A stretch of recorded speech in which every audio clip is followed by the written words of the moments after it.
behind almost all of my work there is some idea, there's some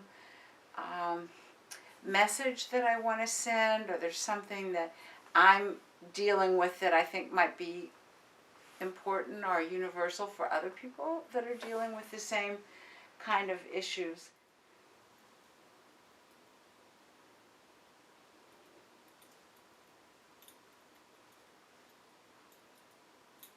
With this one, I wanted to make a form that was a delicate balance. The delicate balance of raising children, having a relationship, having a career, how you put all of that together. And the form actually is meant to look like it might fall over, that it might collapse at some point, and for there to be a space between the two forms, because I'm a very big believer in the independence of two people really contributes to a relationship. So I kind of wanted to put all of that into this piece, that it really is one form. There are two pieces and neither of them read very well if you separate them and you view them as a single piece. But together they make a much more interesting, solid form.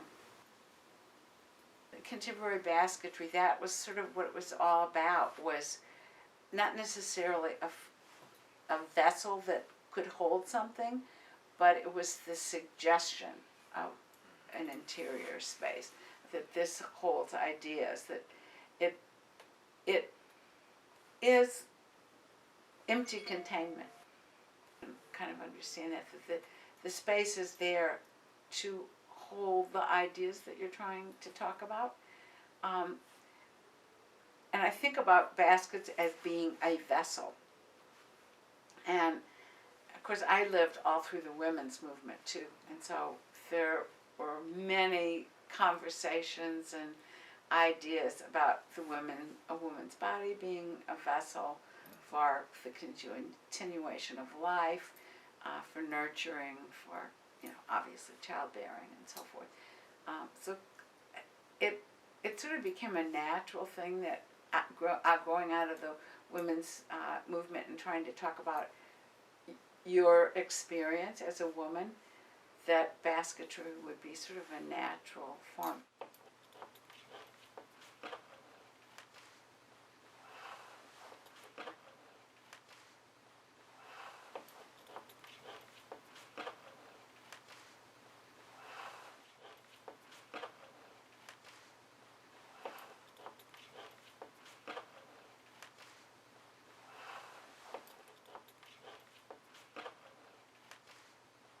I guess I like to observe how people interact, and many of my pieces have to do with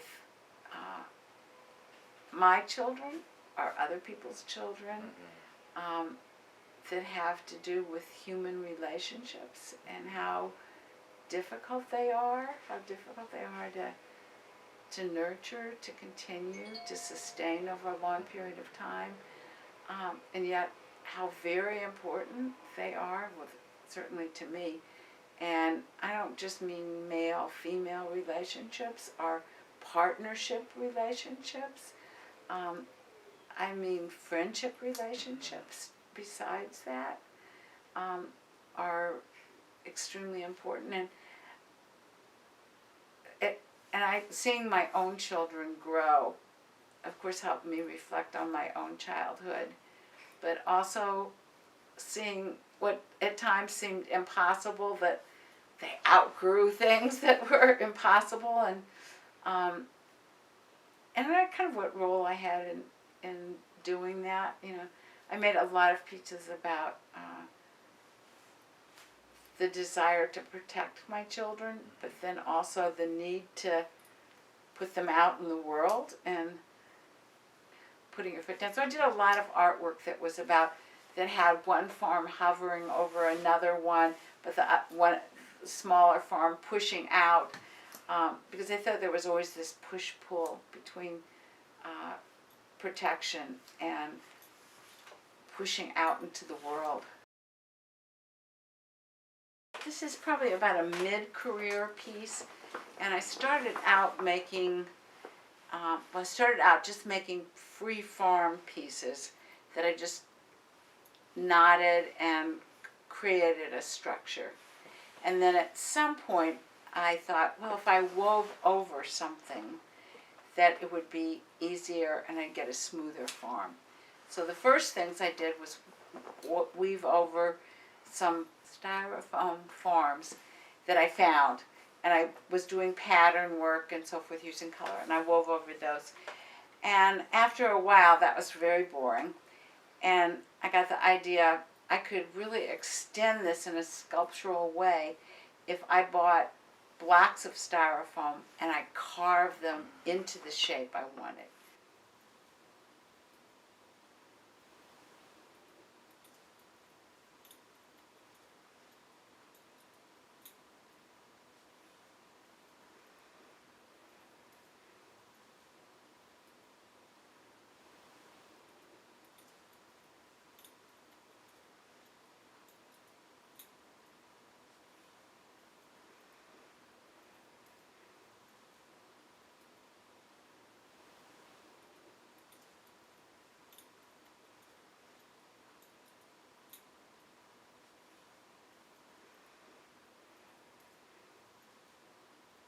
Somewhere along the line of having two pieces that were interdependent, and making these very solid forms that you couldn't see into, at some point I thought, wouldn't it be interesting if you could see through the form? And then if you can see through the form, what are you going to put inside it? See through to what was kind of my question. And this particular piece I made for two very good friends who were collectors who had two children, two twin boys. And so I can't remember what was my idea of theirs, but the two boys, one loved orange and the other loved blue. So that's where the two colors come from. And it was just meant to be a form that contained these two little beings. And that was where that came from. And this was among the first of a whole series that I did of these sort of complicated forms.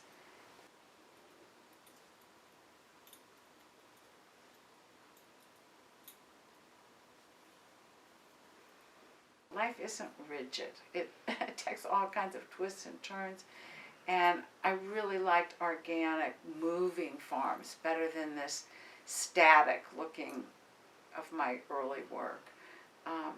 And so I just kept pushing that to make them look like they had more energy, more movement,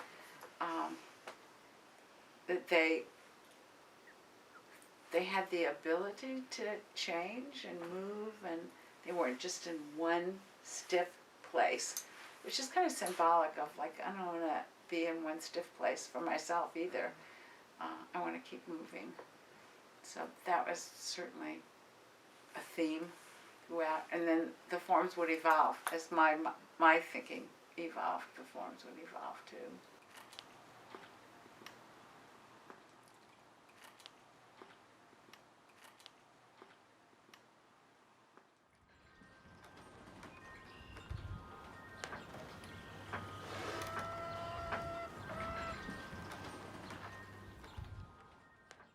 I'm Joanna Schanz, and I am from West Amana, Iowa, one of the Amana colonies, and I'm a willow basket weaver.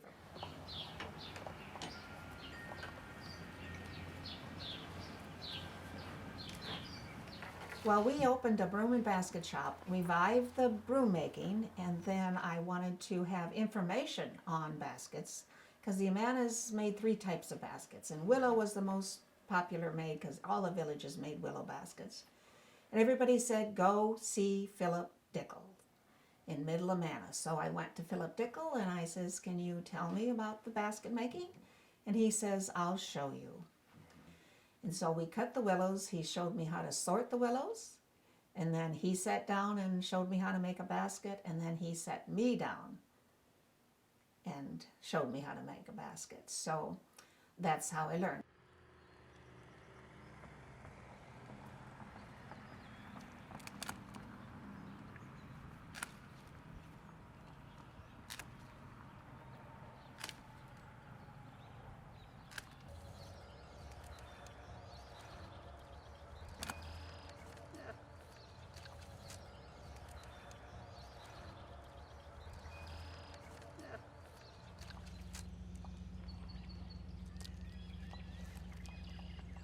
Okay, the last one's on this bush. When I first learned, that was the time that basketry was being revived across the country, because there were other traditional baskets being made across the country, and people were learning and teaching, and it just kind of grew from there. I did take a lot of lessons or took basket classes from other teachers. And the students, of course, when you're first teaching, Kathy and I had our, every time we teach, every year we teach, we would revise our directions because we found another way of saying something or another way of making it easier. Every teacher I take from, I've learned something from, and it has changed my teaching. And now when I teach, a lot of the techniques I do the same techniques, but I do them a little bit differently than Philip did it, from all the teaching that I've done and the teachers that have taught me different little tricks and techniques with willow.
once I started weaving, I just felt good weaving. I enjoy harvesting, cutting the willow, bringing it home, and then sorting it. A lot of times when I'm sorting, I'm thinking of baskets that I want to make.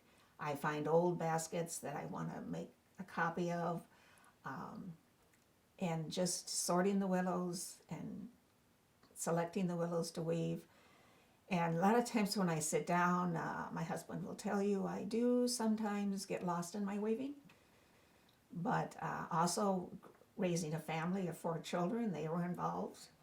They really didn't weave, but they were very tolerant of their mother and the messes that she made on the back porch or in the house with her weaving. And it was just, when I make a basket and complete it, it just feels good to have it done. And it just seems like so many of us basket weavers, it's in our blood. And I know a lot of people, I've noticed, they start basketry and they try different styles of baskets, different materials, and then they settle down into the material and the weaving techniques they enjoy that speak to them. And I think that's what the willow weavers, those of us who weave willow, we've done the same thing. I've experimented with round reed, and it was okay, but the willow is what I really enjoy weaving with.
Yeah, and each village had a willow basket maker.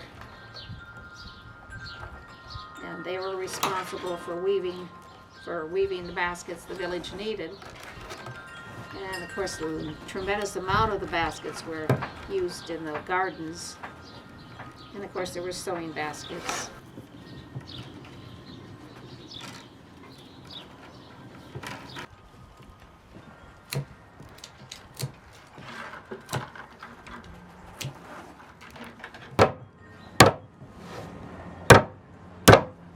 You see it pop right down. Okay, see? Yeah. There's the inside, there's the sides, and the replaceable bottom foot. Nice. That's